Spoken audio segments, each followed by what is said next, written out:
All right, I'm going to combine two chapters together, faith and belief, and then prayer or creative visualization.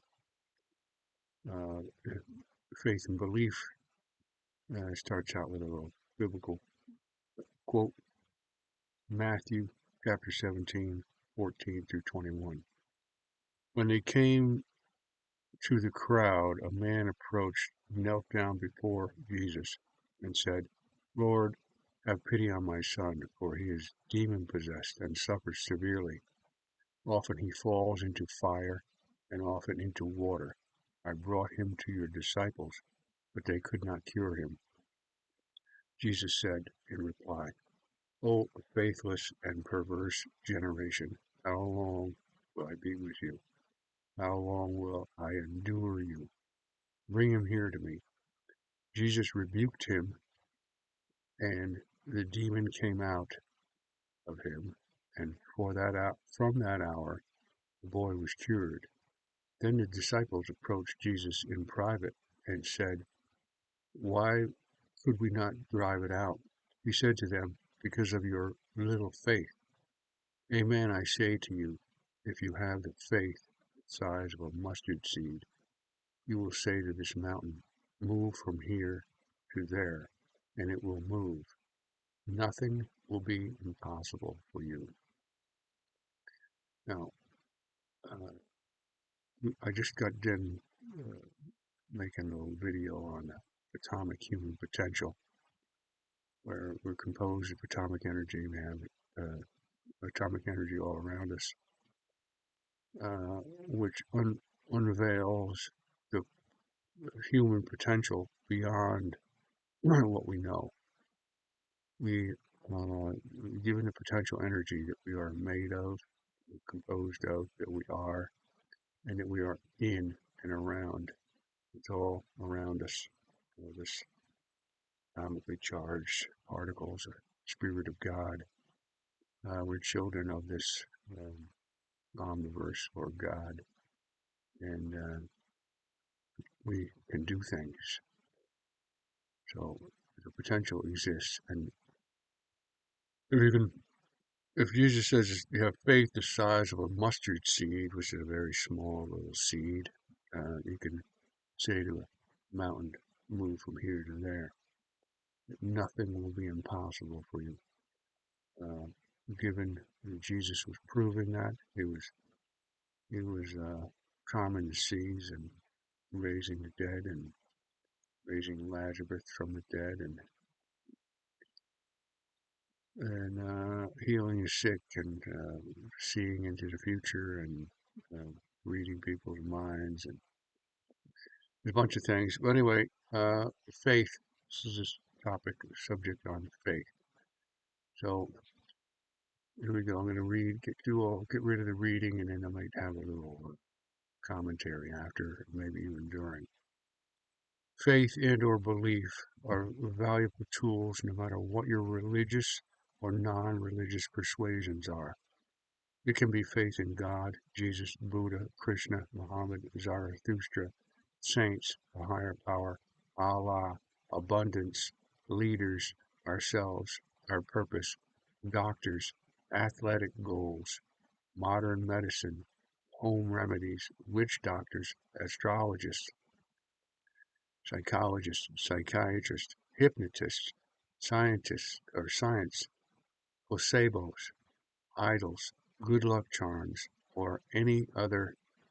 Uh, and think of multiple different reasons why we believe or we have faith in certain superstitions or actual things that, like atomic energy, being atomically charged. Um, uh, and haven't had an experience where you know that some things can happen. You know you can jump a certain height, and then you believe in it because you know you've seen it, you've done it. There is a presence within us that rebuilds, reorganizes, and maintains all our organs, bones, chemistry, fluids, consciousness, and memories through the utilization and orchestration of a wide variety of vitamins, minerals, enzymes, proteins, carbohydrates, fats, etc. It apparently knew how to build them at conception and knows how to maintain them now until the human physical battery wears out. It is said that the entire particle composition of the human body will be completely replaced every 1 to 10 years, depending on the information source. For the growing and developing youth, it happens sooner, while the more static elderly may take longer. This presence, when properly alive or healthy, can ward off and heal illnesses and injuries throughout the life of the body. Many of us take this healing presence for granted when we are well. We might also take this for granted when we want to be healed. Faith in this process is important for relieving additional stresses on an already stressful condition. Belief is a primary contributor to the placebo effect. Hypochondria, illness, anxiety disorder, or somatic symptom disorder, or sincerely and fearfully doubting the body's ability to heal itself, adds stress that can have the opposite effect by contributing to the weakening of the body's natural defenses, and leave it open to disease while fulfilling the fear. I'm just thinking about holding your breath in the what is love section, and the breathing connection. Hold your breath and you're going to generate lactic acid, and you're not going to be uh, keeping your muscles and your being in proper function without the oxygen and whatever else might come into the air that we need. Um, so by doubting and being afraid, you're stifling your love. You're stifling your love, which is stifling your breathing, which is stifling your oxygen intake, and contributing to illness and or a lack of healing. So the things seem to work together. If you're doubting that your body can heal, then you're afraid of viruses, afraid of dying, because you're afraid to live because you're afraid to die. I mean, you're in your own little psychological prison, and it limits you and restricts you. But when you shut the fuck up and breathe and love, then you can come out of your brain, come out of your limits, come out of your judgments and your criticisms and your fears. They're all illusions in your mind, figments of your imagination. At some level, the miraculous may have a scientific or rational explanation. When or if the explanation comes to full awareness, then the mysterious and the miraculous may lose some or most of its awe, like the magician's trick that is exposed, or how it was done. There is still plenty of mystery available to keep us from falling asleep. To the possible dismay of atheists, we can continue to explain the unknown as miraculous until there is an explanation. Time-lapse video photography used on the healing of a wound would make the healing process appear to be miraculous, especially if you took one picture every day or every couple hours of a cut. We would watch, again, in little frames over time. We would watch normal flesh being cut, bleeding, drying, scabbing, repairing, healing, and return to what looks like the original skin formation, with the possibility of scar tissue in some cases. In some cases, you've had cuts on your hands that have gone, they have disappeared. There's no scar, no trace. Just been healed back over.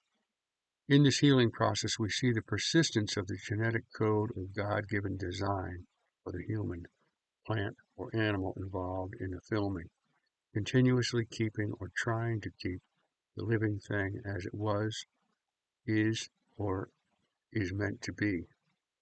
Research on the trials of medicines prior to sales on the open market involves actual and psychological sugar pills or placebos, because psychosomatic illnesses and so-called real illnesses can be moved towards a cure or be cured solely by I'm getting caught up with the idea that by uh, not breathing and not keeping your body fully oxygenated, you develop these fears, about anything, about losing your job or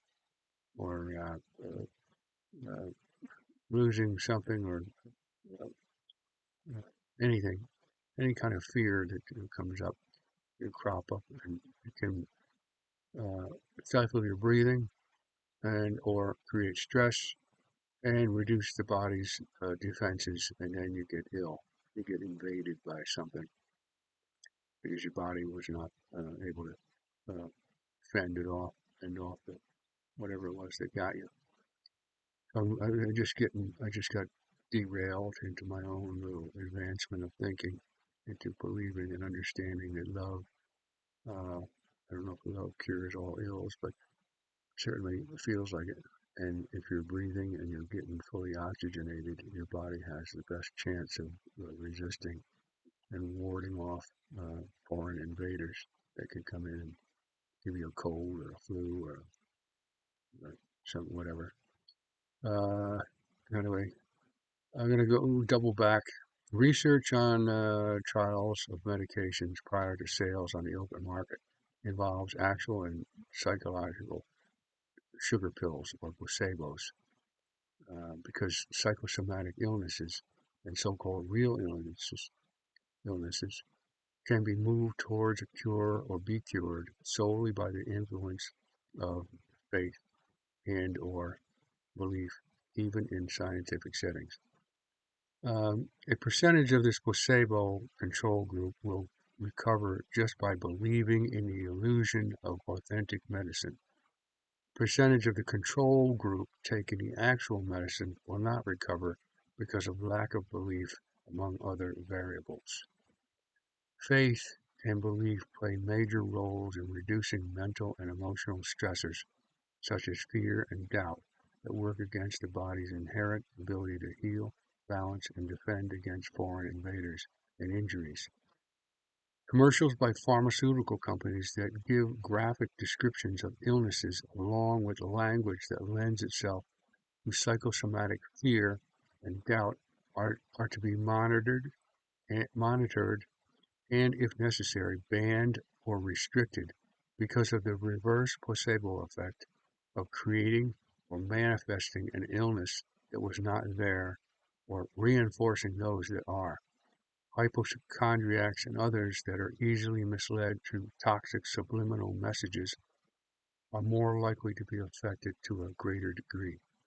Intentionally or deviously criminal or unintentional yet criminally negligent psychological manipulations for sales and profit that should be monitored and or eliminated. Maybe make it against the law to show, to generate fear, to induce somebody to purchase a medicine, or actual propagate or generate um, skin conditions or uh, medical conditions. Um, with I'm going to pause this because somebody just pulled. I just had a little pause because I'm camping at a campground on a lake, and the camper just pulled up in front of my little lot here. Got a little, looks probably a quarter-acre lot that's surrounded by woods, except on one corner. Nice little quiet place. It's a nice place to, great place for peace. But somebody pulled up right outside my thing, another camper. an RV. I didn't know if they were going to get out and start talking to me, but anyway, let's continue. A session with the hypnotist for smoke cessation and other behavior modifications is predicated on having a willing subject. Those who do not believe or have faith in the hypnotist may either not be able to be hypnotized or not achieve the desired result during or after being hypnotized. Having faith in themselves and or their team or country benefits competitors in athletic events and or wars. Faith in either gives confidence to the individual. Confidence increases strength, determination, stamina, and other commonly sought after positive attributes. Jesus on occasions mentions the person's belief as a primary cause in his healing them. On the other hand, he could not cure some people in his own hometown area due to the lack of belief his neighbors had in him. That's in Matthew chapter 13, verse 54 through 58, and Mark chapter 6, verse 1 through 6. These neighbors from his early childhood thought that he was just the son of the local carpenter, Joseph. His mother, Mary, did not possess any spiritual gifts apart from virgin birth, nor had they seen anything special from his brothers and sisters. Apparently, they had seen him grow up and saw nothing unique about him. Their lack of belief prevented him from performing miracles, and it prevented them from receiving miracles. This doubt by Jesus' hometown neighbors in the common Gospels shows discrepancies between the common Gospels and the infancy Gospel of Thomas that shows him appearing reckless and almost evil with powers as a child. His hometown and much of the surrounding area would have been very familiar with his miracles and would not doubt that the infancy Gospel of Thomas was authentic, is authentic. Something is flawed. This is one of my favorite little biblical quotes regarding faith. Matthew chapter 14, verse 24 through 32. Meanwhile, the boat, already a few miles offshore, was being tossed about by the waves, for the wind was against it. During the fourth watch of the night, and again, I just reminded, this is out of it's either the New International Version or the New American Bible, the NAB or the NIV. If you have a different translation, different translation, you might have might have been interpreted differently, or translated differently. So the words might not be exact, but I think the message is still here. During the fourth watch of the night, Jesus came toward the disciples, walking on the sea. When the disciples saw him walking on the sea, they were terrified. "It is a ghost," they said, and they cried out in fear. At once Jesus spoke to them.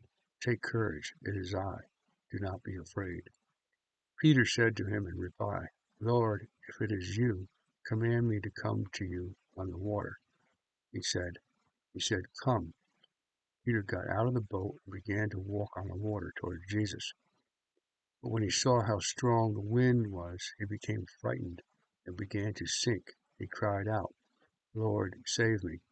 Immediately Jesus stretched out his hand and caught him and said to him, "O you of little faith, why did you doubt?" After they got into the boat, the wind died down. An example of a relative mortal being able to walk on water because he had faith. He had faith in Jesus and believed that he watched Jesus doing this and he thought he could do it too. And he could. But then he doubted and had fear. Fear came in, and fear is the enemy of love. Um, I don't know if love is the enemy of fear, but love eliminates fear. And that's breathing, going into breathing, finding your love center and going into your love center and finding peace and shutting the fuck up here. We can have faith without love, but we cannot have harmonious, loving union with the omniverse or God without generating faith as a byproduct. Let's go over that. Say that one more time because it's important. We can have faith without love, but we cannot have harmonious, loving union with the omniverse or God without generating faith as a byproduct. One who is immersed in harmonious, loving union with all has much faith without any effort. It's just a byproduct because you rest, you're at peace, and you're not doubting and fearing and plotting and planning and scheming and bullshitting. The deeper we go into the euphoria of harmonious, loving union with all in the omniverse or God, the more faith we will automatically have. Or the more euphoria we feel, the more motivation for and faith and love we will have.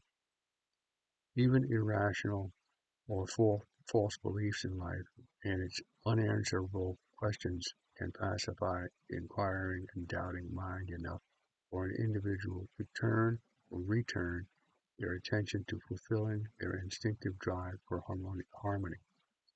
Blissful ignorance is often sought and maintained for its simplistic and immediate effect.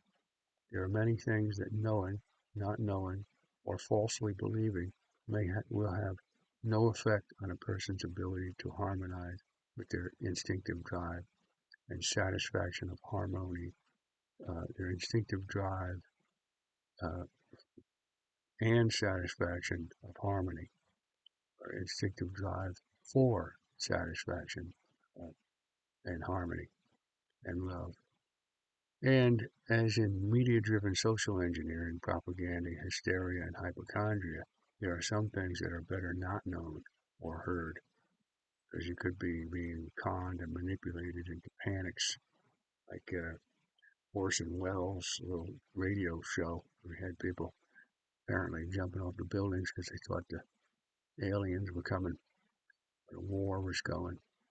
Um, I'm going to repeat that one too. And as in media-driven social engineering, propaganda, hysteria, and hypochondria, there's all kinds of everything from social engineering to manipulation, political manipulation, or financial gain, sales and marketing, propaganda, telling you about how bad it is over in Russia, but in the meantime, having their own uh, uh, lockdowns and Gestapo-like government agencies, um, hysteria, hypochondria.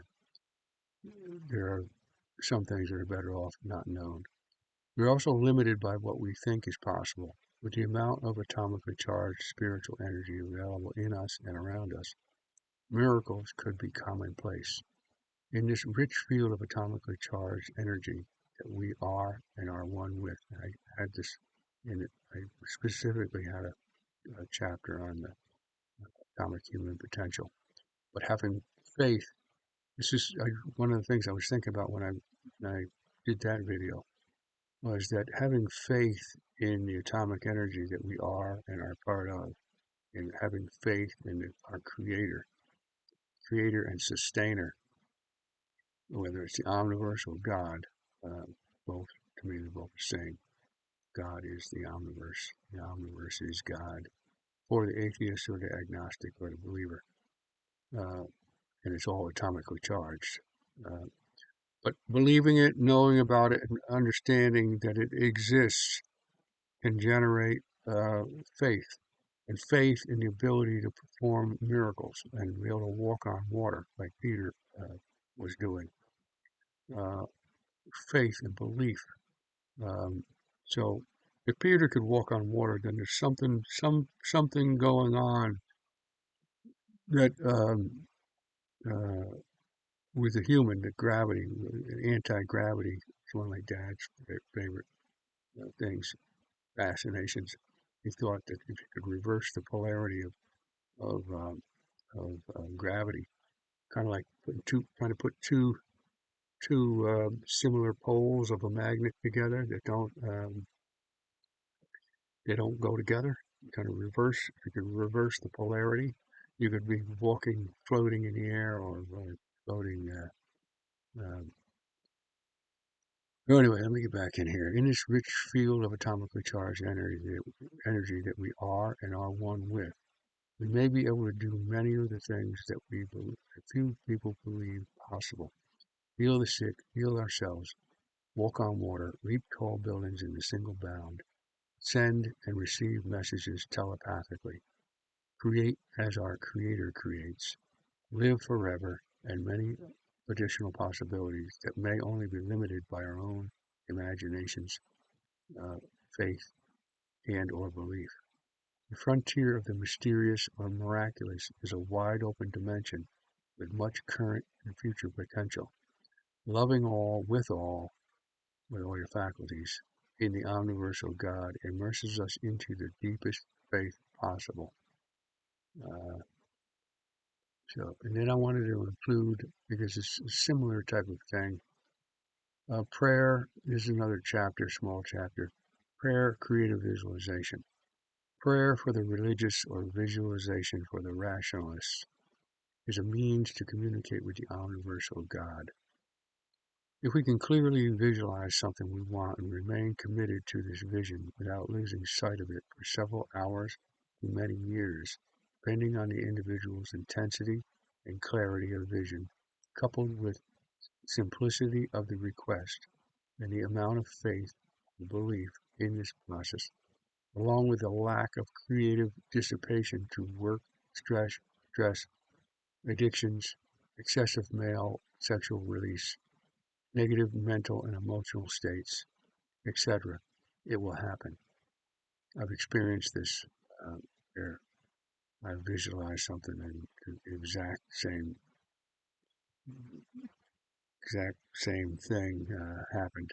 Um, there's a claim that if you're visualizing something, you're wanting something, you start seeing those things everywhere you go. Like if you think you want a blue pickup truck, you're going to visualize it, and then you're going to be highly attuned to a blue pickup truck. And as you're driving down the road, you're going to see every blue pickup truck that you've ignored in the past. Or if you change it to a red one, or if you change it to you want a woman or a man, you want a certain uh, skin color or hairstyle or fashion statement or facial features or physical features, and then you start seeing what you're visualizing, and then all of a sudden, hey, look at this! I found my perfect mate, my soulmate. Anyway, it happens one way or the other. It happens. It's real visualizing. But I often tell the story about it, visualizing wanted to be an estimator. I've been in construction most of my life, whether I liked it or not, and much of the time I didn't like it, but I still rely on it. But uh, I started visualizing. I wanted to be an estimator, and I started visualizing myself opening up blueprints and just looking at. I didn't want to be an estimator. I just wanted to be the guy looking at the prints, who was pointing his finger and telling people where to go. I fantasized about that while I was down in a trench, humping in the mud and the cold and the heat, and humping, carrying heavy uh, 2 foot by 8 foot Simons forms around, heavy framing material, digging in the trenches, putting lumber or sheetrock together, framing, flooring, bent over, crawling around on hands and knees, miles and miles, and IBM buildings. Um, anyway, so I started visualizing, had this vision, and then all of a sudden I got this job. A friend of mine called me and said, "Do you want this job?" It was estimating, and then I remember going down to New Jersey and getting this job and sitting at a desk and opening up these plans and estimating for an iron erection company how many bolts and beams and columns and welds um, moment connection welds and joists and Q decking and metal studs and anything that, and then the labor involved and cranes. Well, anyway, I was looking at these plans and I realized, holy mackerel, this is right out of my vision. I visualized this. But I didn't put all the details in because there was a nervous, agitated secretary working right behind my desk. She was flipping things around, banging and clanging, and sometimes she picked up a corded phone. She'd pick it up in a nervous wreck and rattle that around while and again, right behind me. And then she would slam it back down and she'd ruffle up papers, and I got distracted. And I realized I didn't put all the details in. I just had the vision of me on the desk looking at the plans. So I'm a lot more careful about visualizing things. There's a lot of details you need to put in. You can visualize just some good looking face or something like that in a date, but you forgot to put in that are they decent human beings? Are they do they have common interests, or are you compatible in all the other ways? But you found your face, or you found your body, or you found your hair color, or you had some something you found, but you didn't put all the other details in, and then you end up in some version of hell, is what I call it. Let's see, what we want from this connection um, is not always a good thing for us. We may be begging for something from an addictive nature, like a heroin addict pleading with their God for their latest fix. Sometimes we can invite disaster by wanting things that are not good for us.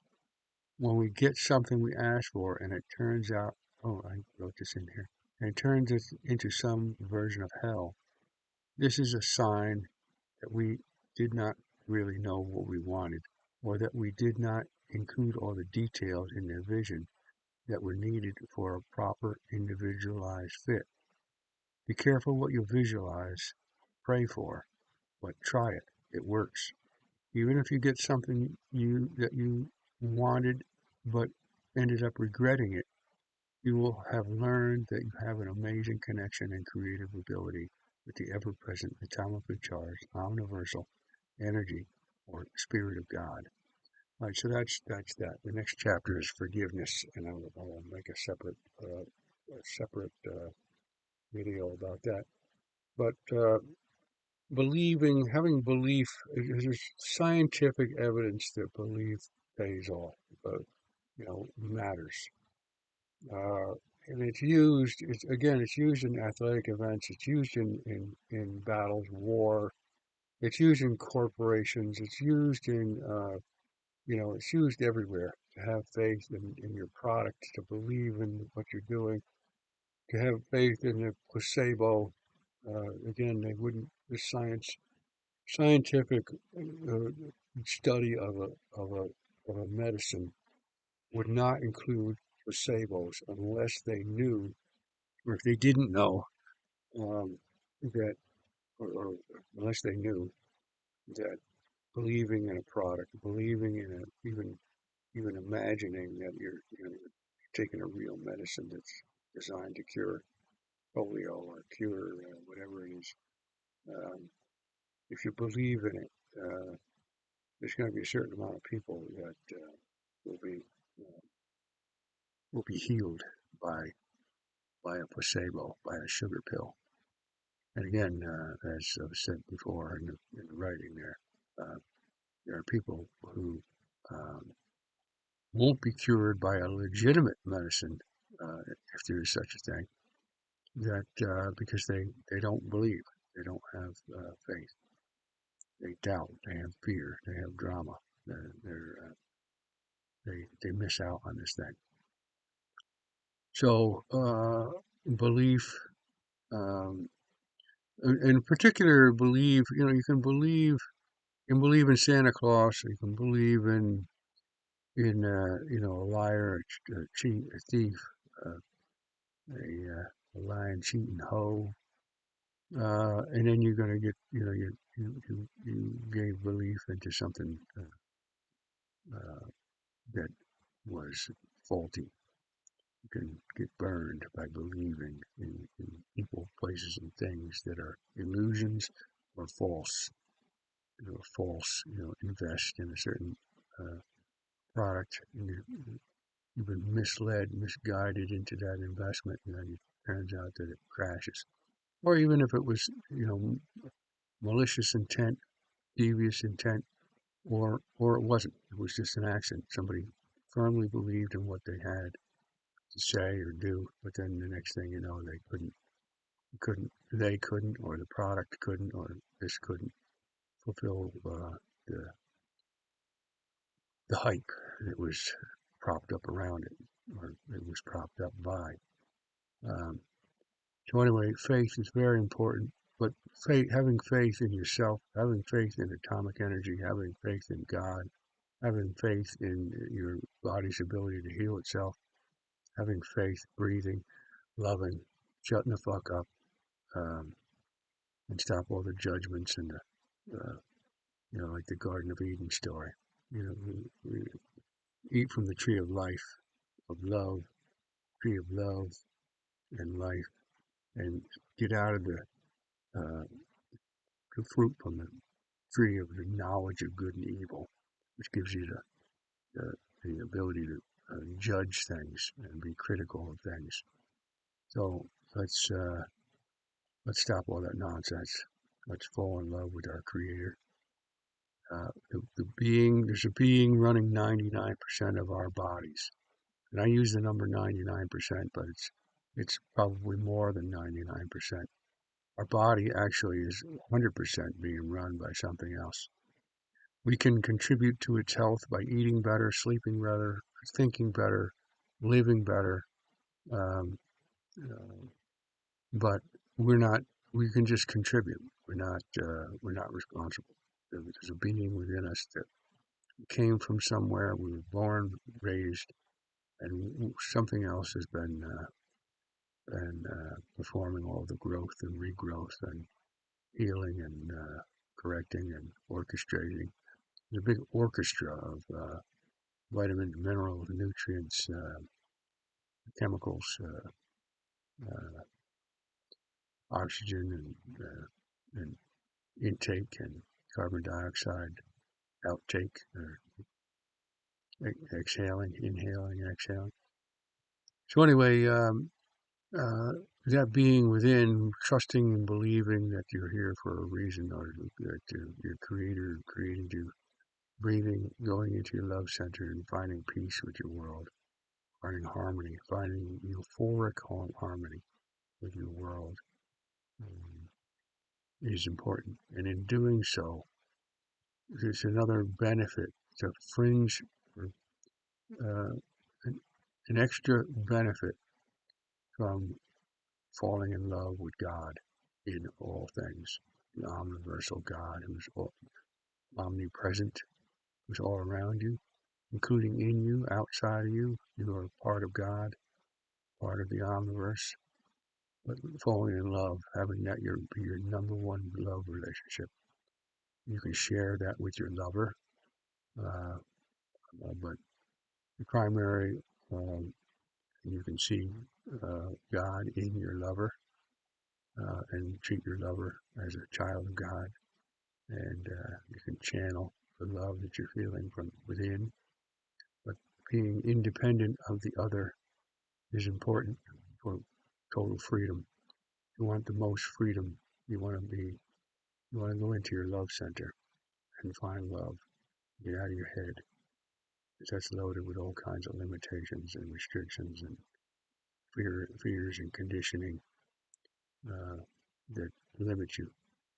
But when you go into love, again, you shut the fuck up, and you can open yourself up to life and the world in a loving manner, in a euphoric manner. That's a beautiful thing.